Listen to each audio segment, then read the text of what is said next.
Hi, good afternoon students. This is the PowerPoint 3 in the chapter Electric Charges and Fields. In the previous PowerPoint PPT 2, we stopped with the charge distribution such as the linear charge distribution and surface charge distribution with volume charge distribution. Okay, now let us start with the topic electric flux and Gauss law. Gauss law. It gives the relationship between the total electric flux passing through a closed surface and the total charge enclosed within the closed surface. Statement. It states that the total flux of the electric field over a closed surface is equal to 1 by epsilon naught times the net charge enclosed by the surface. Mathematically, the total flux phi equal to Q by epsilon naught. Proof. Consider a positive charge Q placed at the center of a sphere of radius R. By symmetry, the electric field lines or the flux lines pass normally along the radius of the sphere, perpendicular to the surface of the sphere at every point. Now you look at the diagram. There is a charge plus Q located at the center of the sphere where small r is the radius of the sphere, and let capital S equal to 4 pi r square be the total surface area of the sphere. Out of the entire sphere, you consider a small elementary area delta S, and the direction of the electric field at any point on the sphere is perpendicular to the surface area of the sphere. So, the electric field E is passing perpendicular to the elementary area delta S such that the angle between the direction of the area vector and the electric field vector is 0. Okay, now you continue the derivation. Consider a small elementary area delta S on the surface of the sphere. The flux passing through the elementary area is given by delta phi equal to E dot delta S. Since all points on the sphere are at the same distance from the charge Q located at its center, the electric field at all points on the sphere will be the same. It is given by E vector equal to 1 by 4 pi epsilon naught into Q by R square into R cap. Therefore, delta phi equal to E dot delta S, that is equal to 1 by 4 pi epsilon naught into Q by R square into R cap dot product with delta S vector. Since the magnitude of the unit vector r cap is equal to 1, the flux delta phi is equal to 1 by 4 pi epsilon naught into Q by R square into delta S. Hence, the flux passing through the entire surface area of the sphere is given by phi equal to sigma 1 by 4 pi epsilon naught Q by R square into delta S, that is equal to 1 by 4 pi epsilon naught Q by R square into sigma delta S. Here sigma delta S is equal to the sum of all the elementary areas on the surface of the sphere, and hence sigma delta S must be equal to the total surface area of the sphere. Therefore, phi equal to 1 by 4 pi epsilon naught into Q by R square into 4 pi R square. Now the terms 4 pi and 4 pi get cancelled, R square and R square get cancelled.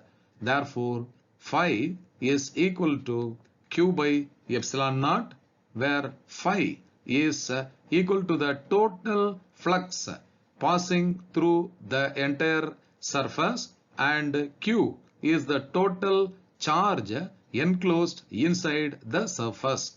Hence, Gauss law states that the total flux of the electric field is equal to 1 by epsilon naught times the total charge Q enclosed within the surface.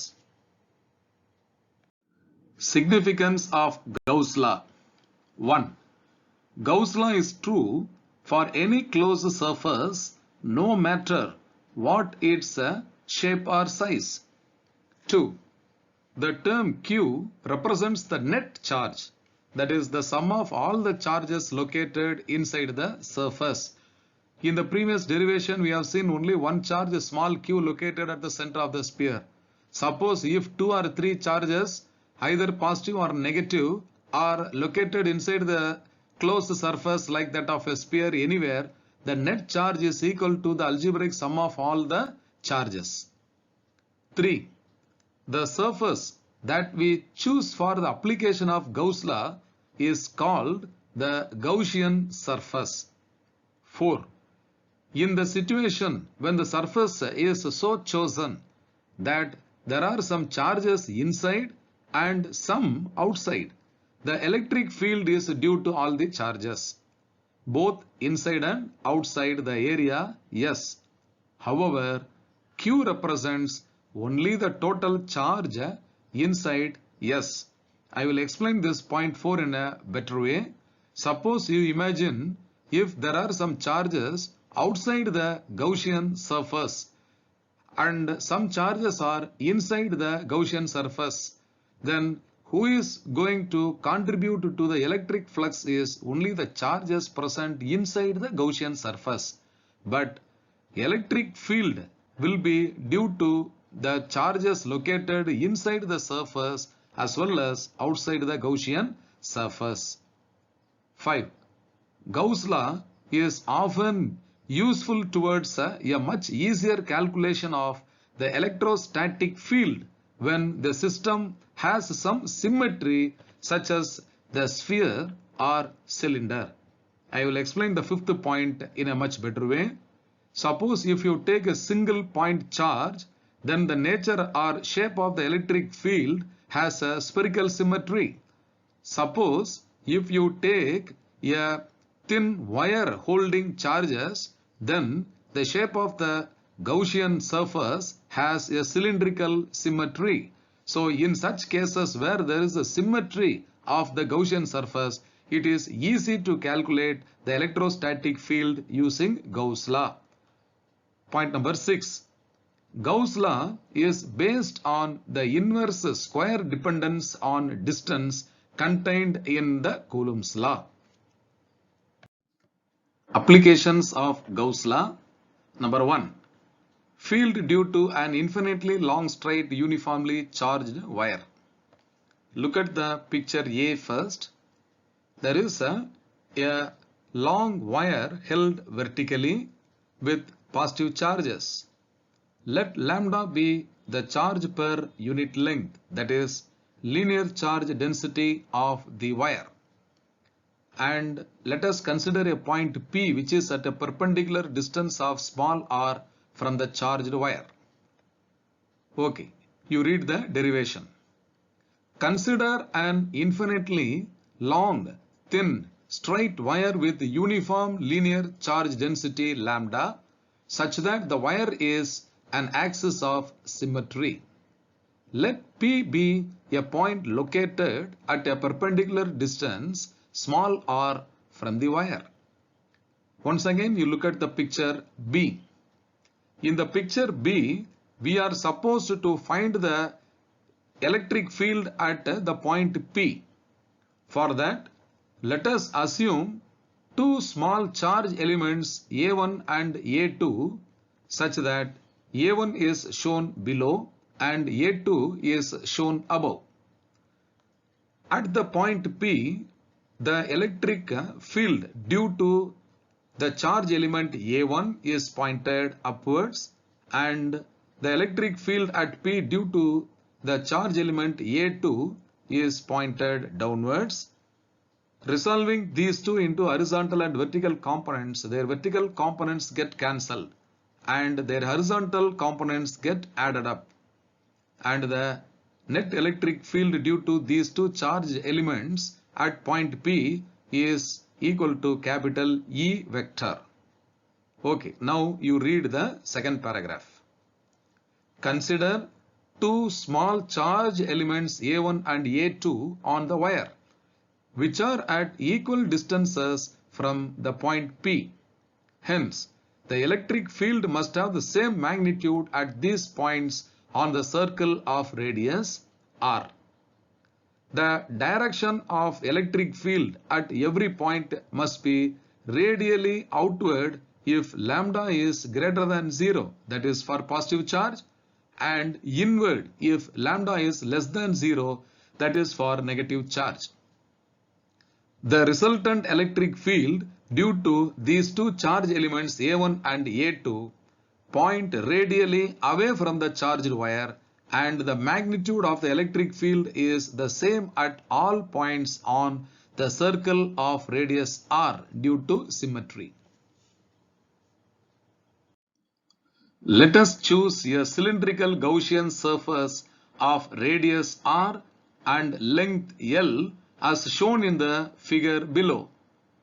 The linear charge density lambda equal to Q by L, and hence the charge Q must be equal to lambda into L. At the two end faces of the cylindrical Gaussian surface, the electric field E and the area vector N are perpendicular to each other. Hence, theta equal to 90 degree and cos theta equal to cos 90 degree equal to 0. Hence, there is no flux through the end faces of the cylinder.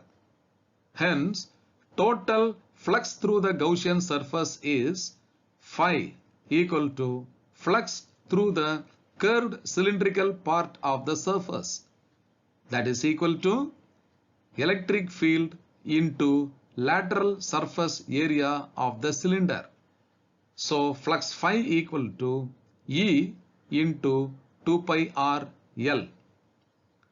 From Gauss law, the total flux phi is also equal to Q by epsilon naught, that is equal to lambda L by epsilon naught, because Q equal to lambda L.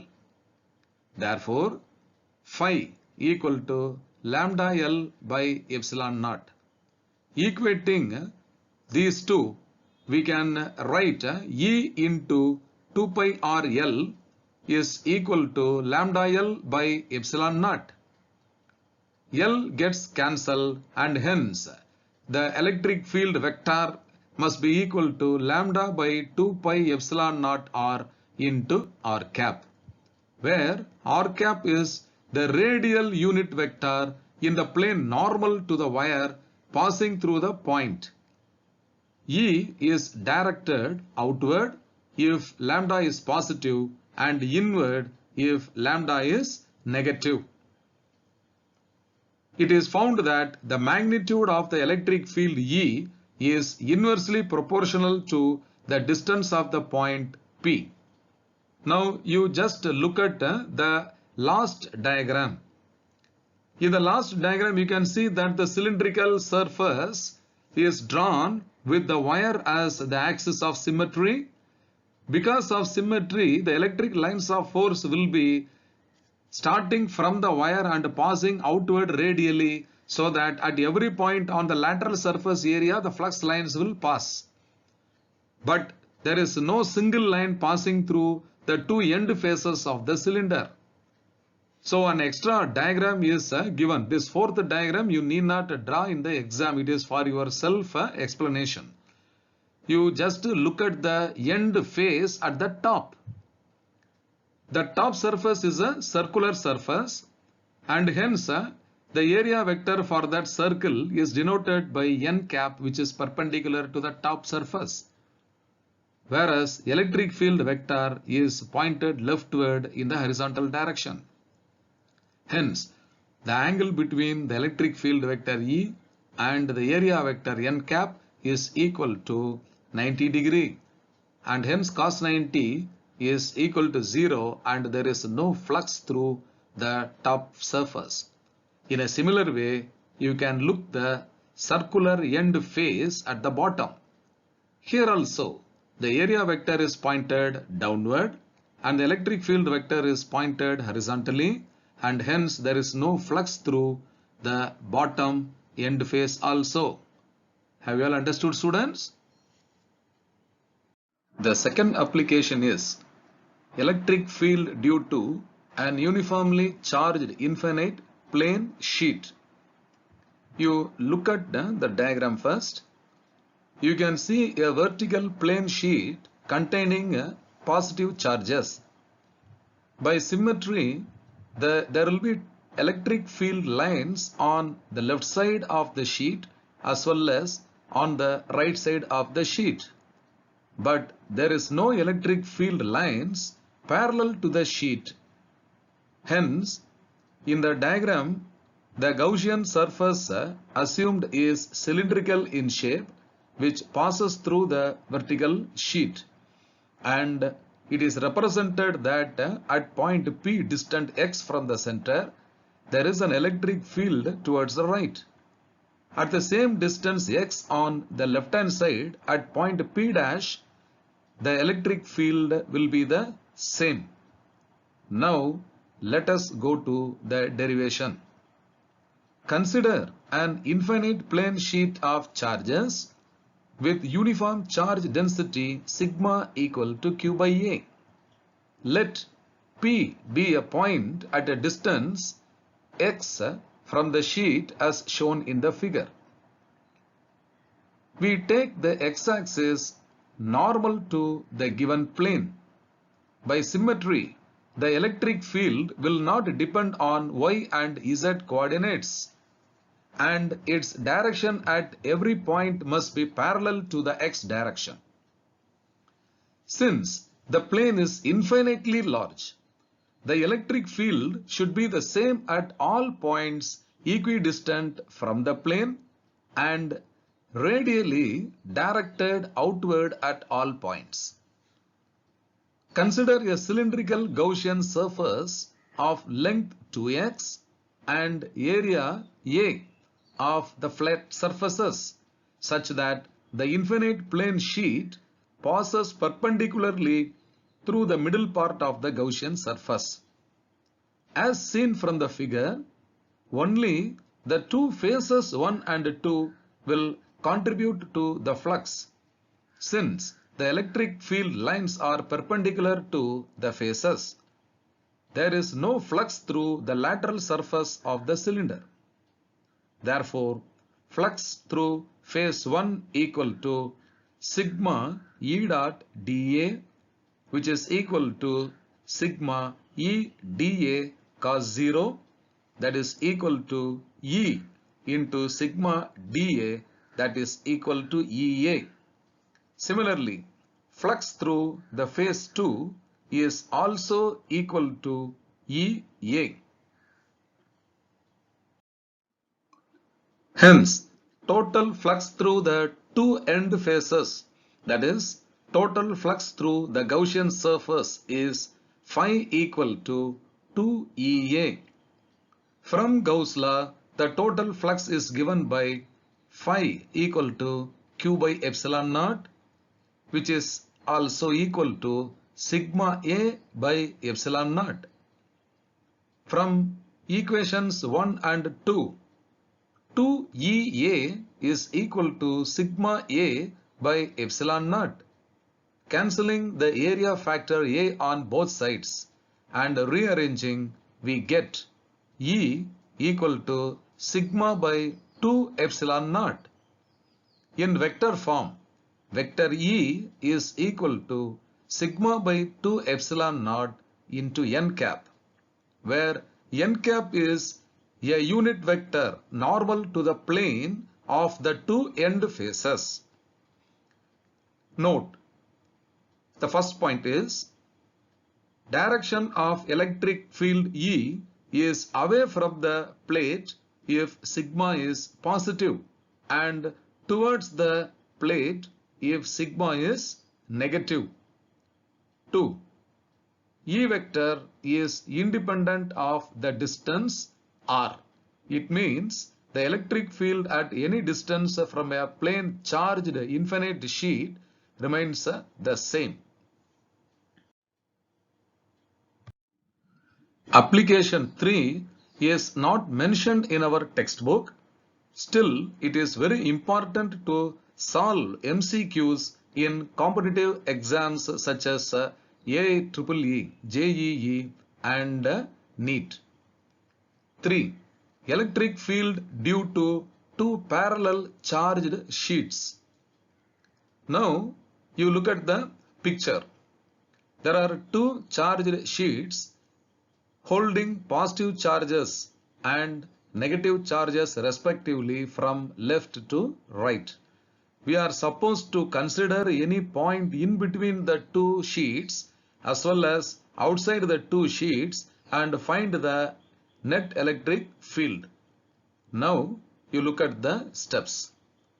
Consider two plain parallel infinite sheets with equal and opposite charge densities plus sigma and minus sigma as shown in the figure. The magnitude of electric field on either side of a plane sheet of charge is E equal to sigma by 2 epsilon naught and acts perpendicular to the sheet, directed away if the charge is positive and inward if the charge is negative. Case 1. When the point P1 is in between the sheets, the field due to the two sheets will be equal in magnitude and in the same direction.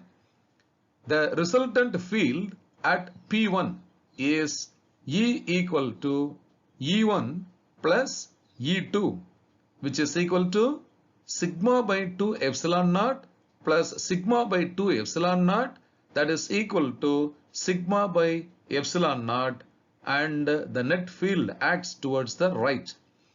What is the reason for this? I will tell you, my dear students. You look at the picture once again.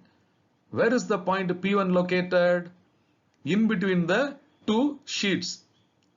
At P1, what should be the direction of the electric field E1 due to the positive charges? It should be directed away from the plate, that is towards the right. Similarly, at the same point P1, what should be the direction of electric field E2, which is due to the negative charges? It should be directed towards the negatively charged plate. Once again, E2 also acts towards the right.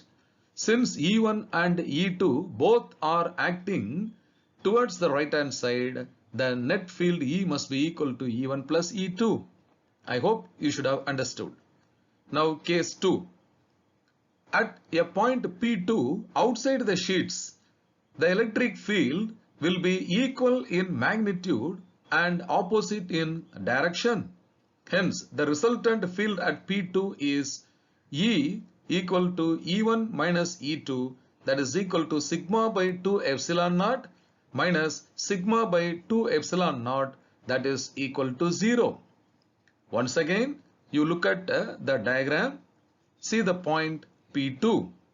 At point P2, the electric field E1 due to the positive charges will be still away from the positively charged plate. Therefore, E1 acts towards the right hand side, while the electric field E2 due to the negative charges will be acting towards the left hand side, that is towards the negatively charged plate. Hence, in the second case, E1 and E2 are oppositely directed but have equal magnitude, and this is why the resultant electric field at the point P2 is 0. Application number 4.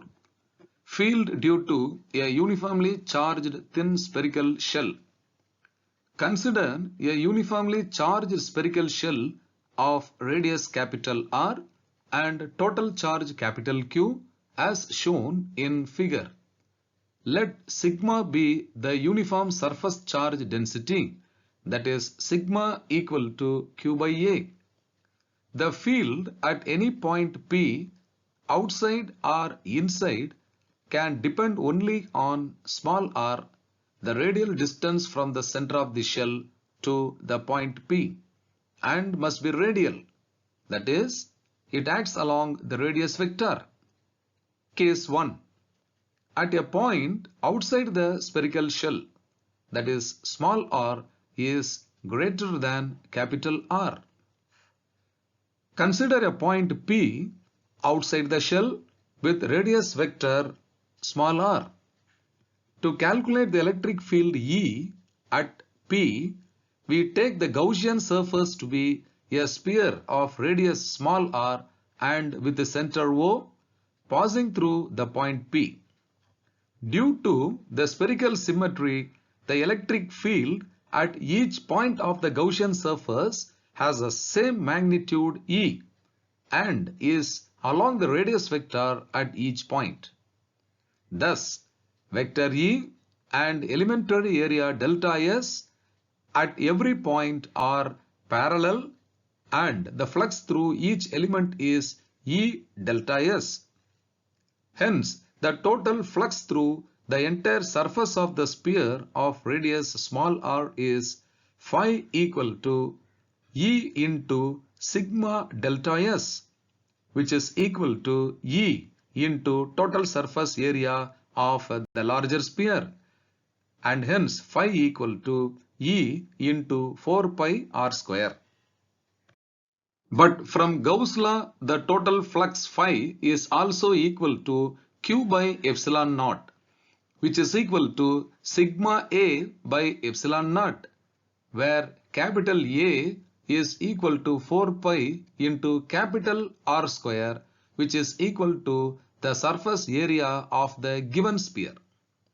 Therefore, flux phi equal to sigma into 4 pi capital R square divided by epsilon naught, which is equal to Q by epsilon naught, because Q equal to sigma into 4 pi capital R square is the total charge on the given sphere.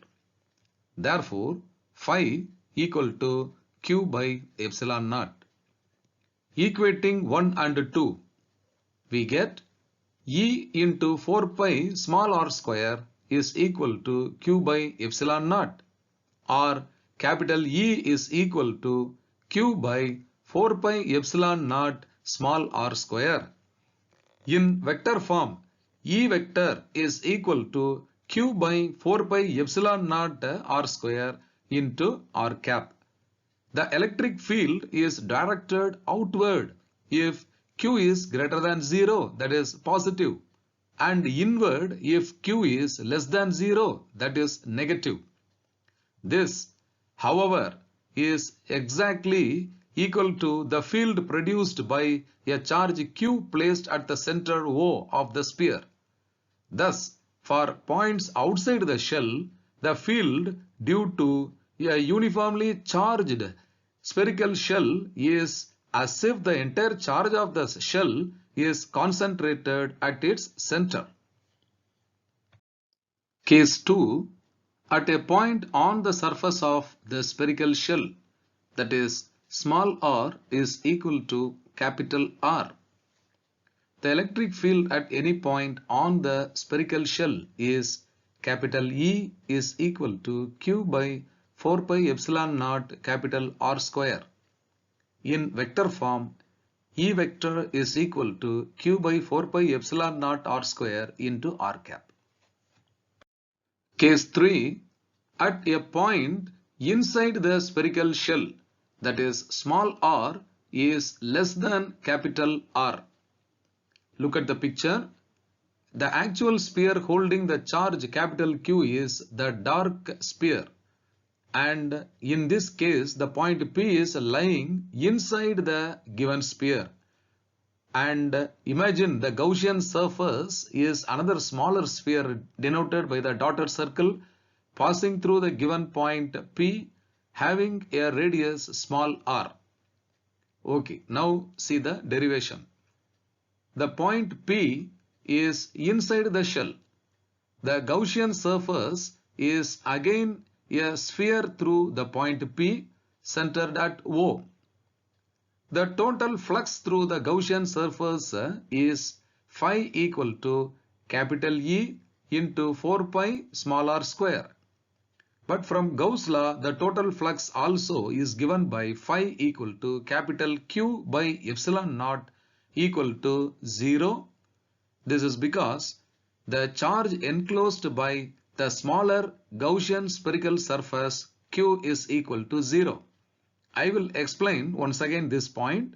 This is because the actual charges Q are located on the surface of the given sphere of radius capital R.